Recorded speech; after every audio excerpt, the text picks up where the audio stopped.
प्रिय छात्रों, आज के इस व्याख्यान में मैं आपको भक्ति काल के प्रसिद्ध कवि सगुण काव्य धारा के प्रवर्तक और कृष्ण भक्त सूरदास जी का बाल लीला वर्णन है, उसके बारे में मैं आपको जानकारी प्रदान करना चाहूँगा।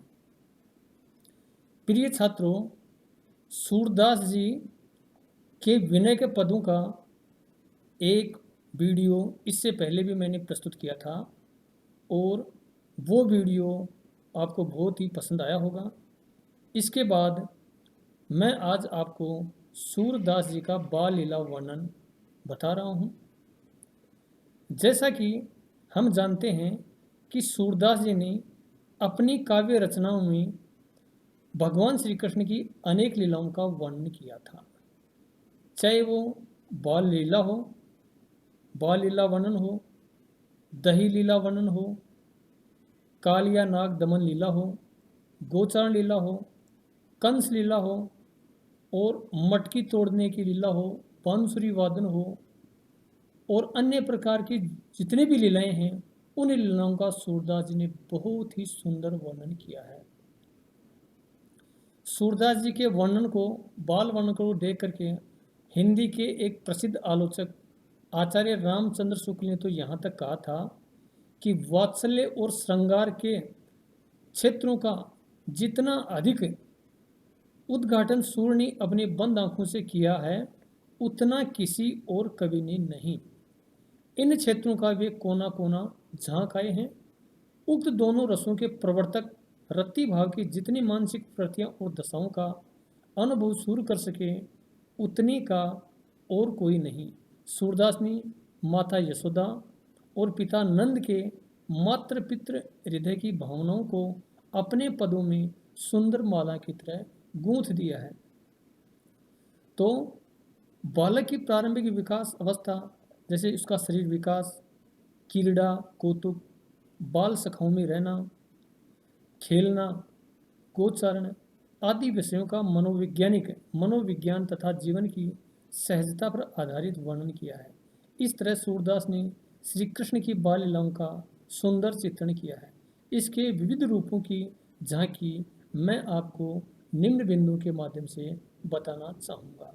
बाल विकास यानी जैसे बालक श्री कृष्ण का जन्म हुआ, जन्म के बाद में जब उसका थोड़ा सा विकास होता है, तो वो विकास किस प्रकार से होता है, और जब वो थोड़े से बड़े होते हैं तो माता यशोदा उसको पालने में झुलाती है और झुलाते झुलाते वह अपने बच्चे को झूले में झुलाती हुई कहती है, जसोदा हरि पालने झुलावे, हलरावे दुलरावे, मलहावे गोई जोई सोई कछुगावे, मेरे लाल को औन इंद्रिया काहिन अनि सुलावे। तो छोटे से शिशु की छोटी से छोटी गतिविधियों पर सूर्य की दृष्टि बहुत ही अच्छी थी। जैसे बच्चों की आदत होती है कि कभी पलक हरी मूंद लेते हैं, कभी अधर फड़कावे। यानी छोटे बच्चों की ये आदत होती है कि कभी भी आंखें बंद कर लेते हैं, कभी खोल देते हैं, कभी रोने लग जाते हैं, कभी हंसते हैं। तो इस प्रकार से बाल लीलाओं का, बाल भावनाओं का, बाल विकास का जितना सुंदर वर्णन यानी सूरदास जी ने भक्ति काल में किया है, उतना शायद हिंदी के कवियों ने नहीं किया। तो पहला इसका बिंदु मैंने बाल विकास, यानी बाल विकास में भगवान श्री कृष्ण जब बच्चे थे तो वो किस प्रकार से यानी माता यशोदा के को दिखाई देते हैं, उसका वर्णन सूरदास जी ने किया है।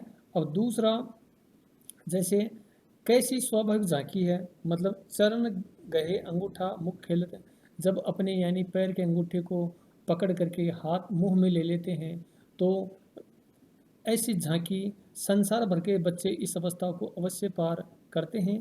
थोड़ा और बड़ा होने पर घुटनों के बल चलना, अंगुली पकड़कर खड़ा होना, कीर पड़ना आदि अनेक बाल सुलभ चेष्टाएं आनंदित कर देती हैं।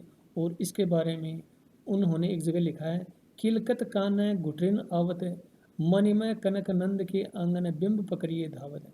यानी अपने शरीर की प्रतिछाया को देख करके वो नंद के आंगन में उस प्रतिछाया को पकड़ने के लिए दौड़ते हैं। तो यह वह किलकारी भरता है, हंसता है, तब दूध के दांत दिखाई देते हैं। वह धीरे धीरे खड़ा होकर चलना सीखता है। कृष्ण अपने माता पिता की अंगुली पकड़कर 2 कदम चलते और फिर गिर पड़ते हैं। इस प्रकार बालक के शरीर विकास की सभी अवस्थाओं को सूर्य के पदों में आसानी से देखा जा सकता है। जैसे शोभित कर नवनीत लिए, घुटरन चलत रेणु तनु मंडित, मुख दही लेप किए, चारों कपोल लोल लोचन गोरोचन तिलक दिए। तो इस प्रकार से यानी बालक श्री कृष्ण का जन्म से लेकर के थोड़ा सा चलने तक का जो वर्णन है, उसका वर्णन यानी सूरदास जी ने बड़ा ही बखूबी के साथ में प्रस्तुत किया है। अब दूसरा है बाल क्रीड़ा। यानी बाल क्रीड़ा बच्चों का जो हट होता है, बच्चे जब हट करते हैं तो वो बाल क्रीड़ाएँ भी करते हैं, और बाल क्रीड़ाएँ जब वो करते हैं तो माता पिता को बहुत अच्छा लगता है।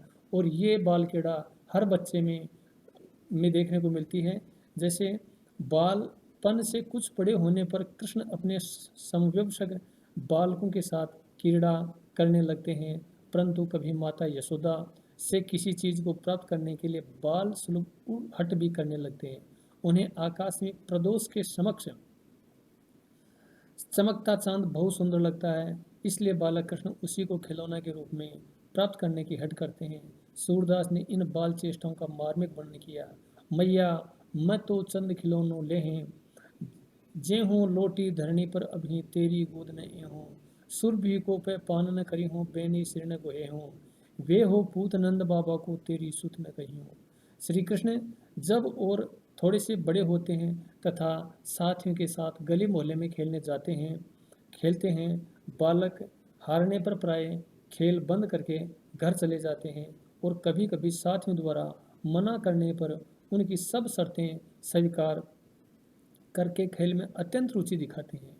श्री दामा एक दिन जीत गया, श्री कृष्ण हार गए। कृष्ण बेईमानी पर उतर आए तो श्री दामा ने उन्हें कैसी खरी खोटी सुनाई। खेलत में को काको गुसैया, हरि हारे जीते श्री दामा, बरबस ही कर कत करत रिसैया, जात पात हमते कुछ न अही, न बसत तुम्हारी छैया। इस प्रकार हार की खींच से श्री कृष्ण स्वयं खड़े होकर पकड़े गए और अब साथियों पर दोष लगाने लगे। तो इन भावों का सूरदास ने बड़ा ही सुंदर वर्णन किया है, जो बहुत ही अच्छा है। अब बाल विकास की तीसरा जो बिंदु आता है भाव विकास। यानी जब बालक बड़ा होता है तो उसमें यानी भाव उत्पन्न होते हैं। जैसे मान लीजिए ईर्ष्या है, स्पर्धा है, क्रोध है, स्नेह है, आक्षेप है आदि, यानी उसमें व्याप्त रहते हैं। तो यहाँ पर स्पर्धा का एक भाव देखिए। मैया कबहू बढ़ेगी चोटी, काचो दूध पियावती, पची पची देत न माखन रोटी। तो इस प्रकार से उनके शरीर में जो भाव होते हैं, उन भावों का भी सूरदास ने बड़ा ही अच्छा वर्णन किया है। और कभी वे माँ से शिकायत करते हैं कि अब मैं खेलने नहीं जाऊँगा। बड़े भाई बलराम अन्य लड़कों के साथ मुझे चिढ़ाते हैं। कभी कहते हैं कि तू मुझको मारते रहती हो, दाऊ को कुछ नहीं कहती। तो इस प्रकार से भाव विकास यानी उसके हृदय में जो स्नेह है, प्रतिस्पर्धा है, भाव है आदि का यानी विकास प्रस्तुत होता है। तो इसका भी यानी सूरदास ने बड़ा ही सुंदर वर्णन किया है। अब चौथा है बाल सुलभ भोलापन। श्री कृष्ण अपने भोलेपन से माता पिता को और पाठकों को समान रूप से मोहित करते हैं।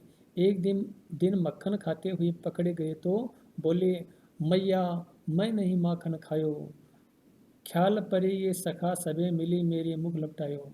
मेरे मुख पर यानी इन सखाओं ने लपेट दिया, मैया मैंने माखन की चोरी नहीं की और मैंने माखन खाया भी नहीं है। तो इस प्रकार से बाल सुलभ उसका भोलापन है, वो इन पदों में आसानी से हमें देखने को मिलता है। अब प्रत्युन्मति यानी कभी कभी बालक अपनी प्रत्युन्मति से ऐसा उत्तर देते हैं कि हंसी रोक पाना संभव नहीं होता। एक दिन कृष्ण का गोपी के घर में दही के पात्र में हाथ डालते हुए रंगे हाथों पकड़े गए। गोपी ने पूछा, बता अब क्या उत्तर देगा। कृष्ण ने तत्काल तो उत्तर दिया वह उसकी प्रत्युन्मति विशेषता का परिचायक है। तो इस प्रकार से अपने पद्य में यानी सूरदास जी ने लिखा है, चोरी करत कान धरि पाए, निसी बासर मोही बहुत सतायो, अब हरि हाथ ही आए, माखन दधी मेरो सब खायो, बहुत अचगरी कीनी। अब तो हाथ परे हो लालन, तुम्हें भली मैं चीनी, दोऊ भुज पकड़ी, कहो कह जे हूँ माखन लेऊ मंगाई। तेरी सो मैं नेकु न खायो, सखा गए सब खाई, मुख तन चिते बिहंसी हरि दिन हो, रिस सब गई बुझाई, ल्यो श्याम उरलाई ग्वालिनी सूरदास बलि जाई। तो इस प्रकार का यानी प्रत्युत्पन्नमति का जो यानी सूरदास जी के काव्यों में जो उदाहरण देखने को मिलता है, वो अन्य रचनाओं में शायद कृष्ण काव्य में दुर्लभ ही है। इतना सुंदर वर्णन तो शायद कोई, सही कहते हैं कि हिंदी के साहित्य कोई खुले आंखों से कोई व्यक्ति इस प्रकार का वर्णन नहीं कर सकता। तो ऐसा सुंदर वर्णन तो सूरदास ने ही किया है। अब नटखटपन यानी बाल लीला प्रसंग में चंचल बालकों की तरह श्री कृष्ण बहुत ही नटखट हो जाते हैं। सूरदास ने उनके नटखट स्वभाव का अनेक रूपों में उल्लेख किया है, जैसे दही माखन की चोरी करना, सखाओं को रिझाना, मटकी फोड़ देना, गोपियों को छेड़ना, गायें दूह देना आदि अनेक ऐसे प्रसंगों का भक्त कवि सूरदास ने बहुत ही सुंदर वर्णन किया है। गोचरण यानी जब बालक श्री कृष्ण थोड़े से बड़े होते हैं और अपने साथियों के साथ में जब गायों को चराने के लिए जंगल में जाते हैं, तो जंगल में चराने के बाद में जब वो शाम को लौट करके वापस आते हैं, तो श्री कृष्ण अपनी माता से शिकायत करते हैं। क्या कहते हैं, मैया मैं न चरी हो गाय, सगरे ग्वाल गिरावत मोसों, मेरे पाए पिराई। यानी सभी ग्वाले मिलकर के मेरे से गायें गिराते हैं और ऐसा करते करते मेरे पैरों में भी दर्द होने लग गया।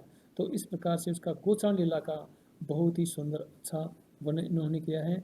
और बलदाऊ उन्हें सिखा देते हैं, अतः वे सब ताली दे दे करके हंसते हैं। यानी छोटा होने के कारण मुझसे ही सारे ग्वाले गायें गिराते हैं। और इस प्रकार से यानी वो कहते हैं कि बलदाऊ उन्हें सिखा देते हैं, अतः वे सब ताली दे देकर हंसते हैं। मुझसे कहते हैं कि तू तो मोल का लिया हुआ है, नंद गोरे हैं, यशोदा गोरी है, तू काला है, अतः नंद यशोदा तेरे माता पिता हो ही नहीं सकते। तब यशोदा गोदन की सौगंध खाकर कृष्ण से कहती है, सुनु कान बलभद्र सबाई, जनमत ही को दूत, सूर श्याम मोही गोदन की ही, सो हो माता तो पूत। तो इस प्रकार से यानी बाल लीला वर्णन प्रसंग में सूरदास जी ने यानी बालक की जो क्रीड़ाएँ होती हैं जन्म से लेकर के जब वो थोड़े से बड़े होते हैं 18-20 साल तक के, तो उनकी यानी चेष्टाएँ हैं, उनके हाव भाव हैं, उनकी जो गतिविधियाँ हैं, उनका यानी सूरदास जी ने बहुत ही सुंदर वर्णन किया है। संक्षेप में हम कह सकते हैं कि सूरदास जी का बाल लीला वर्णन अत्यंत प्रभावी और मनोवैज्ञानिक है। उन्होंने अपने बाल लीला वर्णन में जितने भी दृश्य उपस्थित किए हैं, वे बड़े मनोहर और अनुभूतिमय हैं। तो इस प्रकार से प्रिय छात्रों, सूरदास जी का ये बाल लीला वर्णन है, बहुत ही इम्पोर्टेंट है।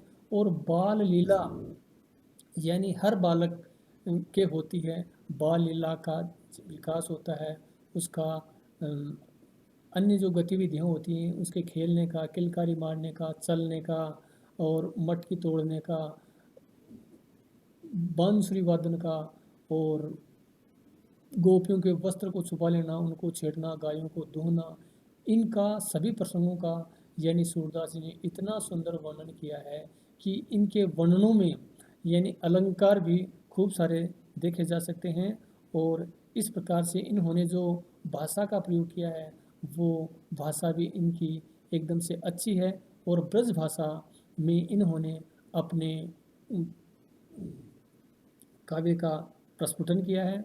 और इसी के साथ इन्होंने इनकी जो भक्ति थी, वो भक्ति यानी सख्य भाव की थी। तो सूरदास जी भगवान श्री कृष्ण को सखा मानते थे और सखा मानने के नाते उन्हें ओलवा भी दे देते हैं और उनसे काम भी करवाते हैं।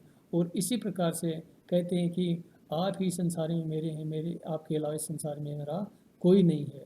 तो इस प्रकार से सूरदास जी के जो बाल लीला वर्णन हैं वो बहुत ही अच्छे हैं।